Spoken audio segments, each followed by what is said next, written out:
রাজধানীর পল্লবীতে ৮ বছরের শিশুকে ধর্ষণের পর নৃশংসভাবে হত্যার মামলায় প্রধান আসামি সোহেল রানা আদালতে নিজের অপরাধের কথা স্বীকার করে ক্ষমা প্রার্থনা করেছেন। আজ বুধবার ঢাকা মহানগর শিশু সহিংসতা দমন ট্রাইব্যুনালে আত্মপক্ষ সমর্থন শুনানিতে কাঠগড়ায় দাঁড়িয়ে তিনি ডলার নামের আরেক সহযোগীকে গ্রেপ্তারের দাবি জানান। আদালত আগামীকাল বৃহস্পতিবার এই মামলার যুক্তিতর্কের দিন ধার্য করেছেন। গেল ১৯শে মে পল্লবীর একটি ফ্ল্যাট থেকে উদ্ধার করা হয় ৮ বছরের একটি শিশুর খণ্ডিত মরদেহ। শিউরে ওঠা সেই হত্যাকাণ্ডের পর বাথরুমের গ্রিল কেটে পালিয়েও শেষ রক্ষা হয়নি প্রধান আসামি সোহেল রানার। নারায়ণগঞ্জের ফতুল্লা থেকে গ্রেপ্তারের পর আজ বুধবার তাকে ও তার স্ত্রী স্বপ্না আক্তারকে হাজির করা হয় আদালতে।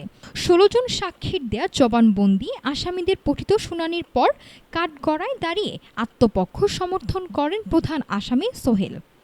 বিচারকের সামনে দাঁড়িয়ে নিজের অপরাধের কথা স্বীকার করলেও এই ঘটনার পেছনে ডলার নামের আরেকজন জড়িত বলে দাবি করেন সোহেল।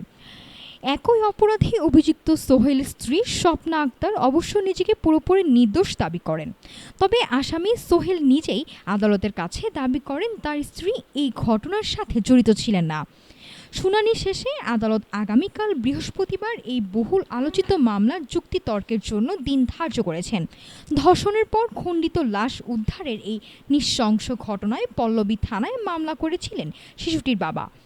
দ্রুত আইনি প্রক্রিয়া শেষ করে অপরাধীদের দৃষ্টান্তমূলক শাস্তি দেখতে উন্মুখ হয়ে আছেন নিহতের পরিবার ও সাধারণ মানুষ। নাফিস সামিয়া, ঢাকা টুডে।